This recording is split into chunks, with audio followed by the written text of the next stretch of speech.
Imam itu jangan pernah bicara di tempatnya menjadi imam. Aja lalu gaga ada lino na lapaka lillakun rona mancajima.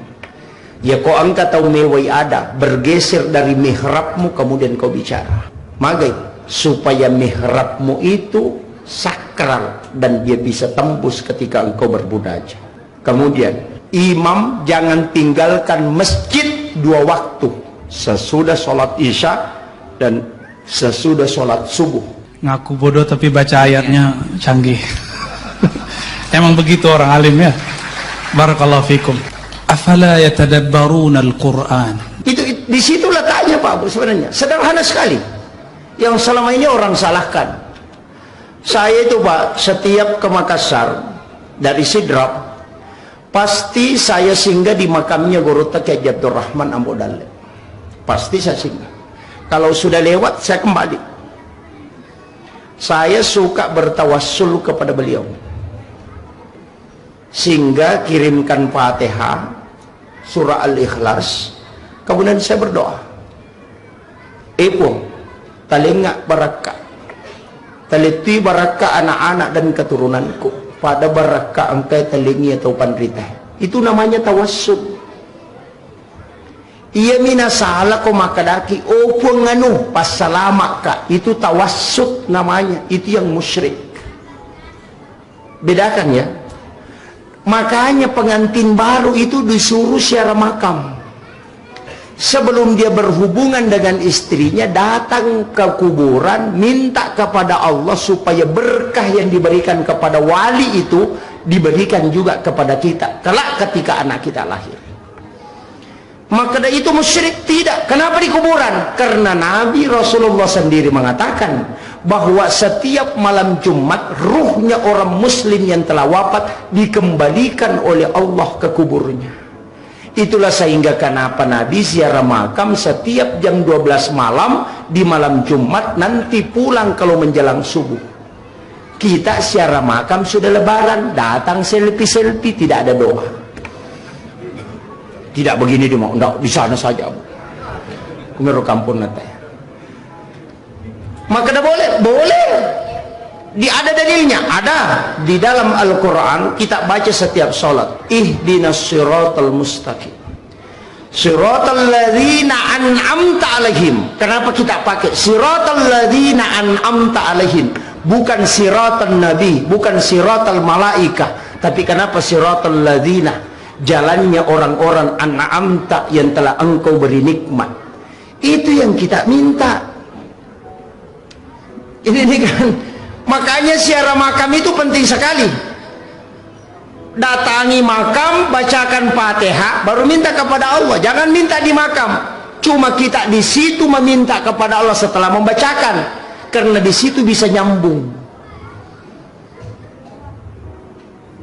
Seandainya doa Pak cukup kalau di masjid, Nabi tidak usah disuruh pergi ke kuburan mendoakan jenazah. Seandainya kurang apa doanya Nabi kalau di masjid, kurang apa doanya Nabi di rumah. Tapi kenapa dia diminta mendatangi kuburan di malam hari? Karena ada di situ doa yang bisa mustajabah. Cuma orang tidak tahu, karena itu dia tidak melihat dalil ke situ. Dia hanya melihat orang yang berdoa. Apa bedanya aga si salana nareko angkat tau letek bola baru nama kanja lada bola na tita menreki okoro bola na langsung maka da buang tali toka kasih bola matu mako kanja na sama. Kenapa ke rumahnya orang berdoa, kenapa tidak di rumah saja? Itu sama tadi. Beda sedikit saja. Ini yang kadang disalahkan orang-orang yang tidak paham dengan amaliyah ahlus sunnah wal jamaah. Ini sudah berapa? Tinggal 10 menit 1 jam ya? Belum ya? Kemudian ini penting juga. Imam, ini saya dapat dari Guru Tak. Imam itu jangan pernah bicara di tempatnya menjadi imam. Aja lalu gaga ada lino na lapaka lillakun rona mancajima. Ya kau angkat atau mewai ada bergeser dari mihrabmu kemudian kau bicara. Magai supaya mihrabmu itu sakral, dan dia bisa tembus ketika engkau bermunajat. Kemudian imam jangan tinggalkan masjid 2 waktu, sesudah sholat isya dan sesudah sholat subuh, kecuali dia baca Fatihah 9 kali. Ini yang susah. Ini tidak ada dalam kitab fikih, hanya diajarkan dalam tasawuf. Fatihah pertama kepada Nabi, Fatihah kedua kepada seluruh Nabi dan Rasul. La jami'il anbiya'i wal mursalin wasyuhada'i wassolihin wal malaikatil muqarrabin al-Fatihah. Kemudian yang ketiga, yang penting, 4 ulama wali kutub, Syekh Abdul Qadir Jilani, Syekh Ahmad Ar-Rifai, Syekh Ibrahim Ad-Dasuki, Syekh Ahmad Al-Badawi. Kalau ada perempuan hamil, ya kong kamakun reimat tampu, sebelum tidur ajen neki, setelah berwudu bacakan Fatihah kepada 5 orang ini. Yang pertama Nabi Ta, yang kedua Syekh Abdul Qadir Al-Jilani, baru Syekh Ahmad Ar-Rifai, baru Syekh Ibrahim Ad-Dasuki, baru Syekh Ahmad Al-Badawi. Napata kerawat tampu tak, pegang anak kita itu di bagian luar, usap, baru berdoa. Ipun talingi barakka iya nana angke utampu pada barakka angke talingi atau panrita apa. Kemudian tidur, maka dia gurut tak, ia kumulai pananungan igang kajaji bijam mancaji tau panrita mati itu kajaji. Itulah yang dilakukan ulama kita dulu. Tapi ini sebenarnya ilmu rahasia, tidak apa-apa saya buka. Dulu orang pak pawa kain putih baru bisa terima ini. Tidak apa-apa. Kemudian saya lanjutkan. Makanya Rasulullah ketika dipanggil oleh Allah, itu Rasulullah menerima sholat, tidak ada yang dampingi. Jadi ya Nabi terima sampaja demetuga atau dampingi, tidak ada malaikat satupun yang mendampingi, karena malaikat Jibril hanya sampai di Baitul Ma'mur, langit ke-7 baru Baitul Ma'mur, hanya sampai di situ, tidak bisa naik dia ke atas. Makanya dia beritahu kepada Rasulullah, ya Muhammad, lanjutkan perjalananmu, saya hanya sampai di sini. Ketika saya melewati alam ini maka saya akan hancur. Itulah kenapa Imam Ja'far dalam kitab Al-Barsanji dia mengatakan, anta nurun fauka nurin. Muhammad, engkau cahaya di atas cahaya. Karena Jibril adalah cahaya, tapi kau masih bisa mengalahkan cahayanya Jibril. Banyak yang menyalahkan karena dia mengaitkan Quran surah An-Nur ayat 35, nurun ala nur, bahwa kalimat anta nurun fauka nurin nasangi Nabi tayasi ini pun Allah Ta'ala.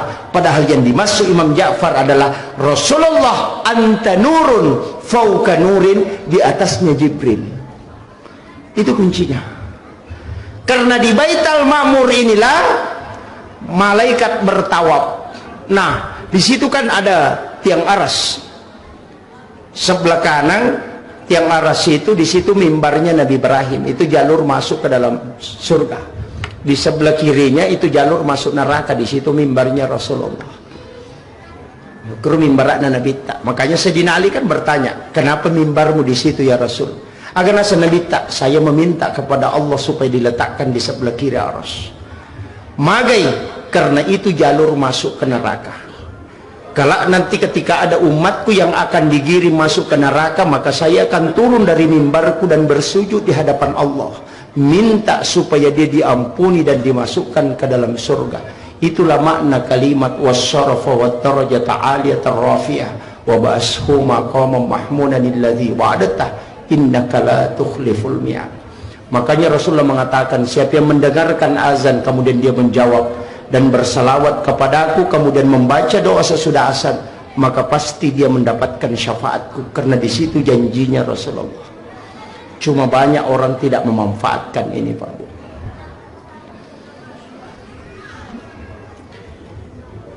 Makanya ketika Rasulullah naik ke atas di Sidratil Muntaha, saya kemarin mendengarkan ceramahnya Profesor Dr. Syekh Ali Jum'ah. Di atas Sidratil Muntaha itu ada satu alam. Kalau dulu Guru Ta'al Mukarram Haji Abdul Muin Yusuf Kalisidendreng itu mengatakan itu adalah alam istawa. Tapi Profesor Dr. Syekh Ali Jum'ah, mufti Mesir itu mengatakan itu adalah alam pena. Alam pena itu kalau kita alam memori handphone itu di situ semua isi yang ada di dunia. Maka orang yang berbolak-balik ke alam pena itu bisa mengetahui peristiwa yang jauh sebelum terjadi. Kenapa? Karena di situ kuncinya. Ada ulama yang dibukakan tirai itu, namanya Qasyaf. Banyak, tapi saya tidak bahas di sini. Makanya ketika Rasulullah naik di situ, apa yang dia ucapkan? At-tahiyyatul mubarakatus salawatut thayyibatu lillah. Itu salamnya Nabi kepada Allah. Langsung Allah jawab, Assalamu alayka ayyuhan nabiyyu wa rahmatullahi wa barakatuh. Rasulullah mengatakan Assalamu alayna wa ala ibadillahi sholihin. Itu kuncinya. Tapalaisa ngiri lalapalang tapasid diri lalaparingerang. At-tahiyyatul mubarakatus salawatut thayyibatu lillah. Singgah, jangan dilanjut. Ada sakta di situ karena itu kalamur Rasul. Assalamu alayka ayyuhan nabiyyu wa rahmatullahi wabarakatuh, itu kalamullah. Jangan disatukan kalam Allah dengan kalam Rasul, makanya ada sakta di tengahnya. Palaisa ngirila palangnya pasti diri peringerangnya. Makanya assalamu alaina Nabi taruh wa ala diikutkanlah kita ibadillahi sholihin. Yana tunasa patareka edua tamasyarat talu tamalaisam. Ini kuncinya, Pak. Kemudian setelah itu Nabi turun. Kan yang syahadat itu Rasulullah, yang salawat malaikat. Malaikat cuma mengatakan Allahumma sholli ala Muhammad wa ala Muhammad, tidak pakai Sayyidina. Makanya yang salat pakai Allahumma sholli ala Muhammad wa ala Muhammad itu yang benar. Kalau dia baca Allahumma sholli ala Sayyidina Muhammad wa ala Sayyidina Muhammad, itu tidak salah. Bedanya apa? Allahumma sholli ala Muhammad itulah yang ada di teks hadis.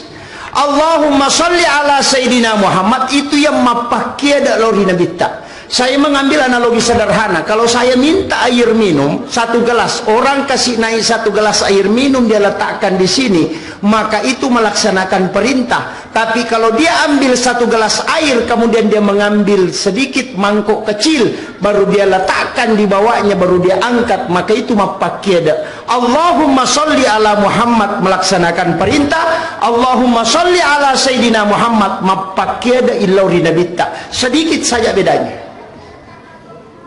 Di situ kuncinya, Pak. Cuma kadang orang menganggap ini bid'ah karena dia tidak paham. Kemudian setelah itu malaikat bersalawat Allahumma sholli ala Muhammad wa ala Muhammad. Turunlah Rasulullah.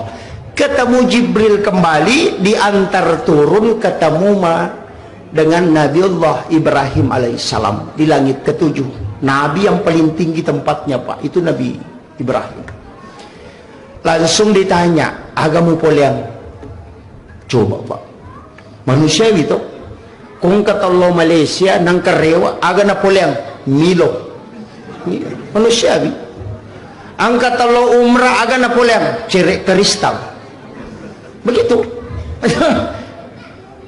Ada orang dari Sidrap ke Pasar Butung aga na poliang daster gitu. Jadi tidak pernah ditanya Rasulullah sama Nabi, dia tidak bertanya apa yang kau lihat, maka dani agamu poliang. Makanya sholat adalah oleh-oleh Isra Mi'raj. Karena makadami agamu boleh, makin Nabi itu sempajau. Itu kan. Padahal tujuan Isra Mi'raj bukan itu. Apa tujuan Isra Mi'raj? Allah sudah sampaikan, informasikan, linuriyahu min ayatina, untuk memperlihatkan tanda-tanda kebesaran Allah. Kenapa ada sholat? Itu oleh-oleh. Itu. Makanya Ibrahim bertanya, apa yang kau bawa? Sholat berapa? 50. Oh iya, saya titip salam kepada umatmu kalau dia kerjakan. Makanya ada kalimat salam kepada Ibrahim, kama shallaita ala Ibrahim. Kenapa kita salam kepada Ibrahim? Karena dia berjanji, ya Muhammad, ketika dia mengucapkan salam kepadaku, setengah sedekahku pahalanya kuserahkan kelak di yaumil akhir. Itu ada bonus dari Nabi Ibrahim nanti Pak, yang baca kama shallaita ala Ibrahim itu. Bonusnya apa? Sedekahnya Ibrahim. Apa sedekahnya Ibrahim? Dia berdoa, ya Allah, berikan aku kesempatan untuk memberi makan kepada seluruh umat hambamu sampai dunia kiamat. Dan itu dikabulkan oleh Allah. Diperintahkan Jibril masuk ke dalam surga mengambil segenggam kapur, diserahkan ke Ibrahim, baru Ibrahim taburkan ke laut, dan itulah yang menjadi garam, sehingga tidak ada manusia yang tidak makan garam. Itu sedekahnya Ibrahim sampai akhir zaman. Tapi ada berkahnya. Kalau kita baca kitab, dalam kitab Hiyalimuddin, Imamul Ghazali membahas ketika adab makan. Siapa yang makan sedekahnya Ibrahim sebelum memakan makanannya, maka dia akan diberikan kecerdasan sebagaimana cerdasnya Nabi Ibrahim. Makanya kalau ada anak-anak kita mau pintar, tapandre ipat jecek dek sebelum makan. Cerdas itu. Itu doanya Ibrahim, Pak. Kayaknya ulama dulu itu lakukan terus. Yang kedua, orang yang makan garam sebelum makan makanan itu tidak akan keracunan makanan, karena itu yodium asli. Yang ketiga, ini yang paling bagus, tidak ada laki-laki yang lemah syahwat yang makan garam sebelum makan makanannya. Itu berkahnya. Nah, makanya banyak orang tidak mengamalkan itu, Pak. Itu doanya Ibrahim luar biasa.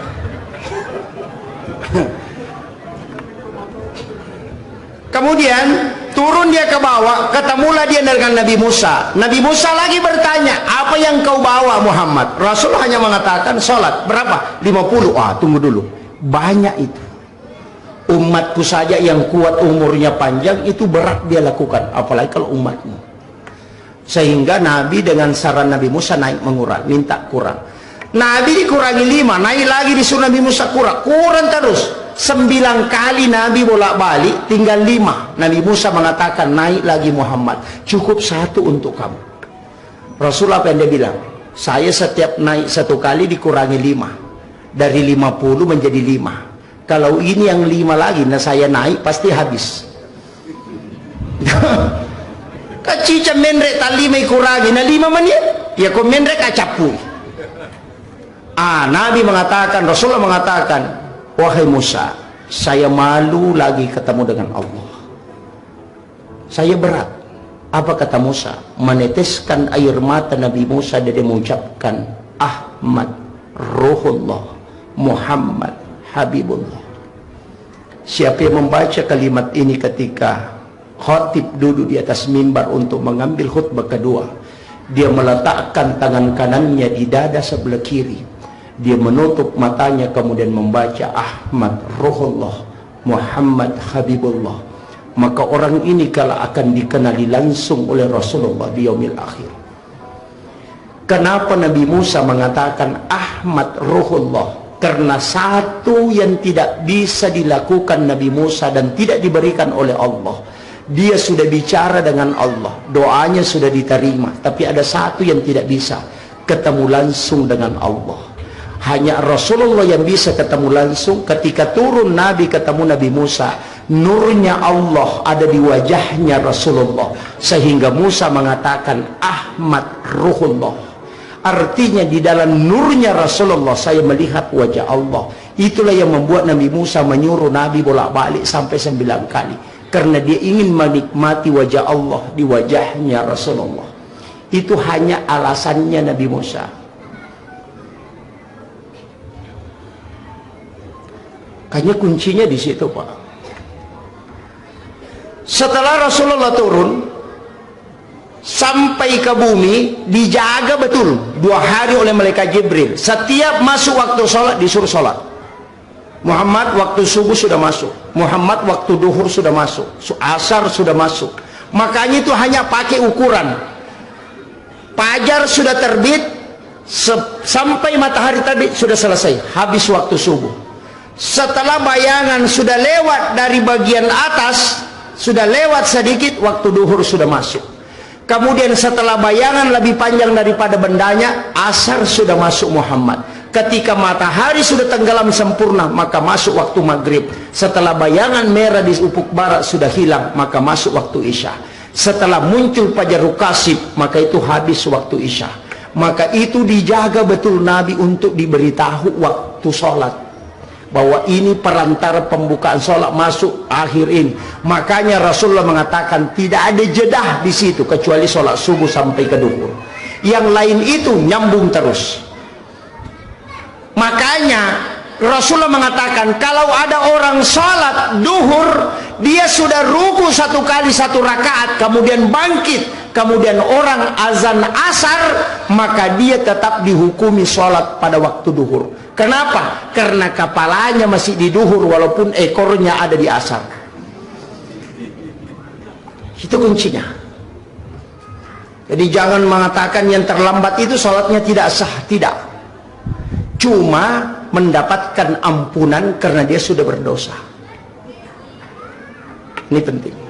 Itu makanya di awal waktu itu rahmat Allah.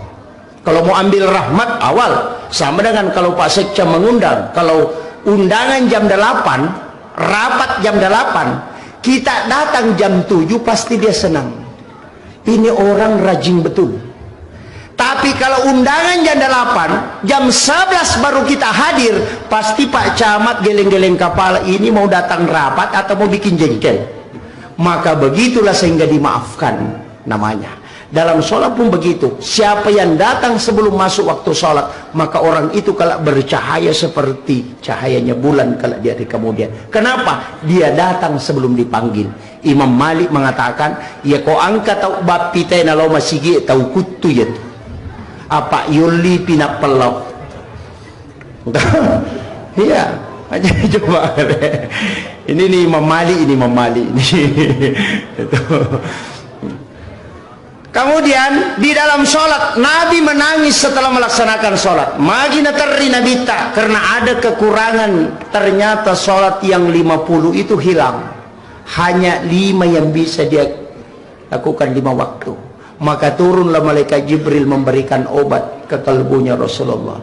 Diberitahulah Rasulullah, ya Muhammad, selesai salat engkau baca subhanallah 33, alhamdulillah 33, Allahu akbar 33. Kenapa 33? 17 rakaat salat ditambah 33 itu pas 50. Itulah jumlah salat sebenarnya awalnya. Maka orang yang sudah salam tinggal membaca zikir itu akan mendapatkan pahala solat yang 50 yang ditinggalkan oleh Rasulullah. Yana tunah kada nabi tanah podang itu kasih melo ko kali itu sogi ya ko meko kali onro ko baca ya ko pro ko masampaja mukalah karena kau mendapatkan pahala yang banyak. Itu kuncinya. Tapi engkau tahu pak, kamu pipa bangin na lupa tama, purana mak beresal langi mangin lupa na masuk. Mangulo saliwa memang di sandalanya. Anak maconi belisi itu. Nah, ini jadi masalah. Kita sudah sholat assalamualaikum warahmatullah, jangan pakai wabarakatuh. Assalamualaikum warahmatullah. Kenapa warahmatullah? Yang tambah wabarakatuh itu sholat jenazah. Selain sholat jenazah jangan pakai wabarakatuh. Kalau dari Muhammadiyah hasil tarjih, ke kanan pakai assalamualaikum warahmatullah, ke kiri pakai assalamualaikum warahmatullahi wabarakatuh. Dia pakai dua-duanya. Kalau kita di NU pakai masjasil tarjih hadis itu mengatakan sholat jenazah Nabi lanjutkan salamnya sampai sempurna, tapi selain sholat jenazah Nabi tidak sempurnakan. Itu yang kita pakai. Kayaknya assalamualaikum warahmatullah, assalamualaikum warahmatullah. Kalau sholat jenazah, assalamualaikum warahmatullahi wabarakatuh. Saya pernah tanyakan ini Pak sama guru, kenapa pakai wabarakatuh kalau sholat jenazah? Assalamualaikum warahmatullah. Coba kau tidak bisa berdiri di bumi ini tenang kalau bukan malaikat rahmat yang menjagamu. Yang kedua, coba cari orang. Kalau ada orang hidup, ya kau nggak tahu tuh tidur di tengah tanah lapang.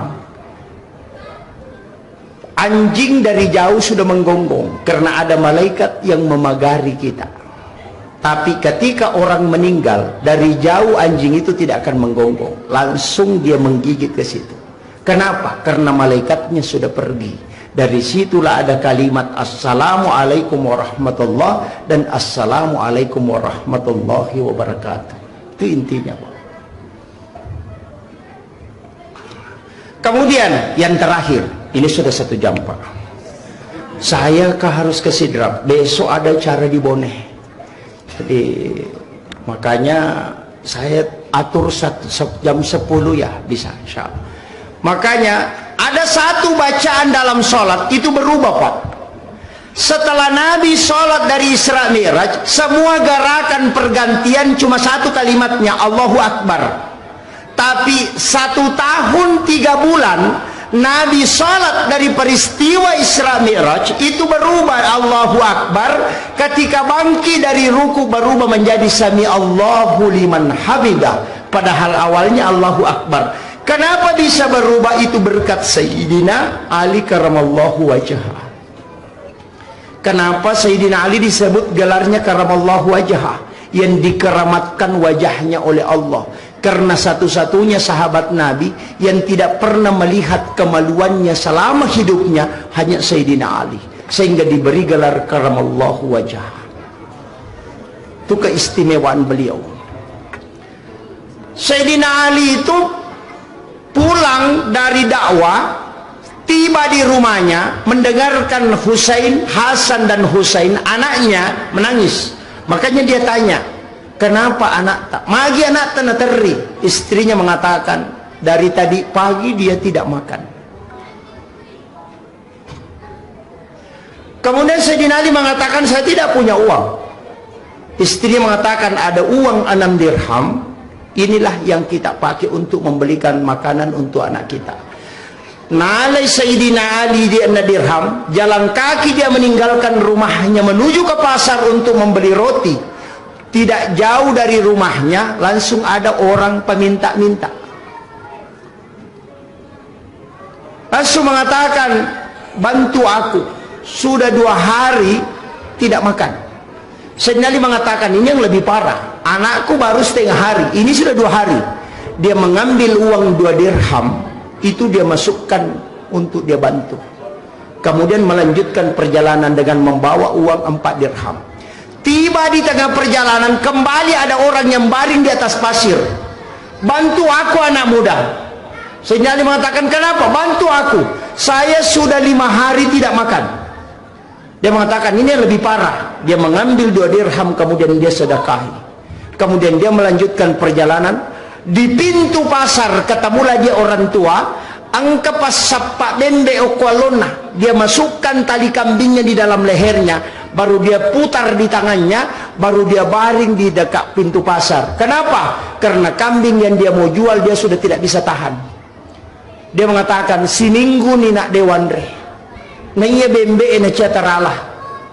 Sayyidina Ali mengatakan, kalau begitu jangan tinggalkan tempat. Di situ saya akan masuk ke pasar. Tamai Sayyidina Ali beli roti, baru dia suapi orang tua ini. Setiap dia suapi selesai 1 potong roti, dia tanya, masoni gah nasa depa. Dia suapi, iya to mana nama so capu to meni roti. Kenapa Sayyidina Ali bertanya? Karena dia berharap kalau ada sisanya nanti itulah yang untuk anakku kelak. Tapi ternyata tidak. Sayyidina Ali kemudian kembali dengan berbesar hati, kembali ke rumahnya, mengharap nanti di rumah neneknya saya akan mencarikan makanan. Ternyata rewai Sayyidina Ali beritahu, hei, ambil kambingku, saya minta kepadamu jualkan. Balu ka ngaya bembe he. Nasabade na may tarala ko ya balu. Coba gari ko yang kau jual. Maka Sayyidina Ali, kau mau jual berapa? 40 dirham. Sehingga diambillah Sayyidina Ali, diantar pulang ke rumahnya. Istrinya bergembira. Weh, bimbe tapular rajana. Na 6 dirham bita nasadena. Ya rodie talenga saya sudah sedekahkan kepada orang yang lebih butuh daripada anak kita. Aganasa benena. Itulah yang kita miliki kelak di hari kemudian. Coba kanjakna anak Nabi ta. Kapak ko beneta pa, pejek. Sandala ilolong. Makanya Sayyidina Ali mengatakan ini amanah yang saya harus tunaikan. Saya diminta untuk menjual. Setelah dia tarik kambing ini pulang, dia mau bawa ke pasar kembali untuk dia jual. Di tengah jalan ketemulah orang yang di atas unta, langsung lompat kemudian memeriksa kambing ini. Napa mulai tandru na letu iko na naparesa, napa makada hembo nene kumo pas sappa bembe makohe. Coba Melo kak meli bembemu, pak beli kasih 100 dirham. Sayyidina Ali mengatakan saya tidak jual. Memang mau dijual tapi saya tidak jual 100 dirham.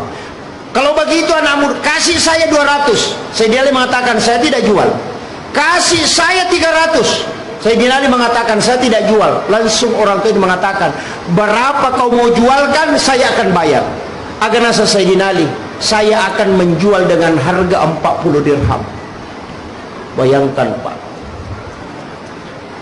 nilau apadatu dirham dia tidak jual karena itu amanah yang disampaikan bahwa 40 dirham harganya.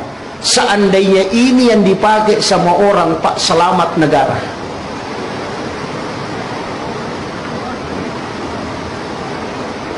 Kemudian orang itu mengatakan, ini ambil hitung uang.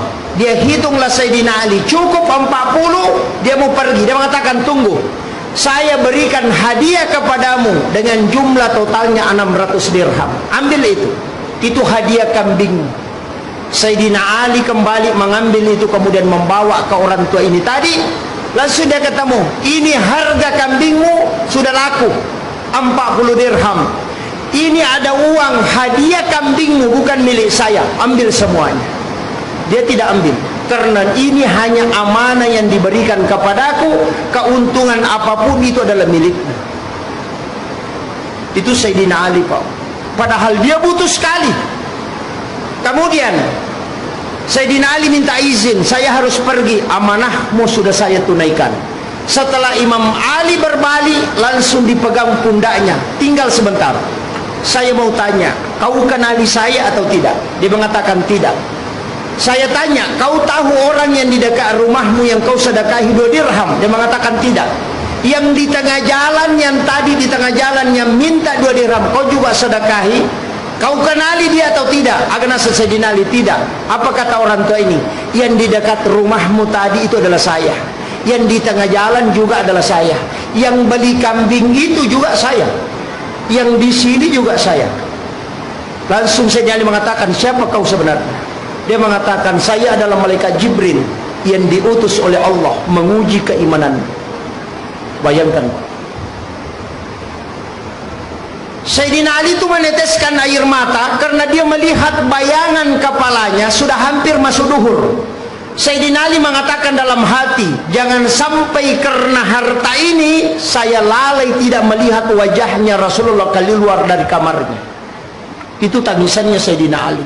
Karena tempat duduknya Sayyidina Ali itu seperti persis di sebelah kanan Rasulullah. Kalau Rasul membuka pintu rumahnya untuk masuk ke masjid, ketemu langsung wajahnya Nabi dengan wajahnya Sayyidina Ali. Maka itu yang dirindukan setiap waktu sholat Sayyidina Ali, sehingga dia selalu di situ menunggu Rasulullah. Tapi pada waktu itu dia tidak mampu melihat wajah Rasulullah keluar, sehingga dia menangis, ya Allah, tidak ada nilainya harta sebesar ini kalau saya tidak melihat wajah Rasulmu keluar dari kamarnya. Bayangkan itu Pak. Karena selama hidupnya Sayyidina Ali tidak pernah masbuk dalam sholatnya. Kemudian berjalanlah dia pulang, memberikan uang itu kepada istrinya. Kemudian dia berjalan ke masjid. Setelah Bilal azan, Rasulullah sudah keluar. Bilal mau ikamat, dia melihat tidak ada Sayyidina Ali. Makanya Rasulullah bertanya, kemana Sayyidina Ali? Siapa mengatakan, kami tadi melihatnya Rasul tapi tidak tahu kemana. Rasul mengatakan, jangan dulu ikamat, tunggu dia, baru Nabi kembali masuk. Inilah yang menjadi dasar bahwa nareko angka tahu tol yang kamu mak berjama nang kami ke tu kampungnya dan tidak pernah alpa. Kalau dia belum hadir boleh ditunggu-tunggu sejenak. Kenapa? Mungkin ada urusan penting. Itulah yang dilakukan oleh Nabi kepada sahabatnya. Tapi setelah lama tidak muncul, maka Nabi mengatakan iqamat Bilal. Bilal qamat. Sayyidina Ali mendengarkan qamatnya Bilal, karena suara Bilal itu 4 kilometer, Pak. Dia dengarkan, meneteskan air mata. Ya Allah, jangan sampai saya masbuk dalam sholat. Tidak ada nilainya harta yang kau berikan ini ketika saya masbuk dalam sholatku. Kemudian menangis dia, berjalan menuju ke masjid. Dia mempercepat langkahnya, baru dia mengingat wasiat Rasulullah. Jika engkau terlambat menuju ke masjid, maka jangan merubah langkahmu, langkahlah dengan biasa, karena yang tergesa-gesa itu akan bersama dengan syaitan. Maka dia langkah dengan pelan, berjalan dengan biasa. Setelah tiba di tempat wudu, dia berwudu. Selesai berwudu, Nabi sudah ruku di dalam sholatnya. Sayyidina Ali menangis, ya Allah, tidak ada nilainya harta yang kau berikan kepadaku. Aku masbuk di dalam sholat Rasulmu. Kemudian malaikat Jibril langsung turun ketemu Rasulullah. Ya Muhammad, jangan angkat kepalamu sebelum Sayyidina Ali masuk ke dalam masjid. Maka Sayyidina Ali masuk takbir, kemudian dia langsung ruku. Maka Nabi merubah kalimat Allahu Akbar menjadi Sami Allahu liman hamidah. Allah sudah mendengarkan pujian itu kepadanya. Dan itulah peristiwa yang bisa merubah bacaan sholat karena sedekah. Itulah sehingga orang yang rajin bersedekah sebenarnya itu bisa menggoyang tiangnya aras, Bapak Ibu sekalian. Itu berkah besar. Akhirul kalam, wallahul muwaffiq ila aqwamit thoriq. Nasrun minallahi wa fathun qarib wa basyiril mu'minin. Assalamualaikum warahmatullahi wabarakatuh.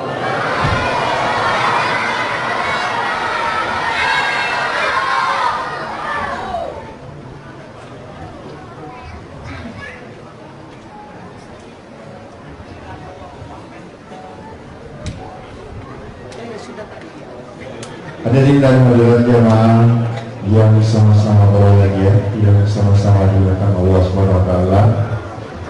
Demikian tadi kita telah bersama-sama mendengarkan hikmah Isra dan Mi'raj Nabi besar Muhammad sallallahu alaihi wasallam yang mana telah diantarkan oleh Alina Druta Ustaz Haji Muhammad Yusuf Esos IMA atas nama pengurus Masjid Jannatul Firdaus dan panitia pelaksana, mengucapkan banyak terima kasih kepada Bapak Ustadz karena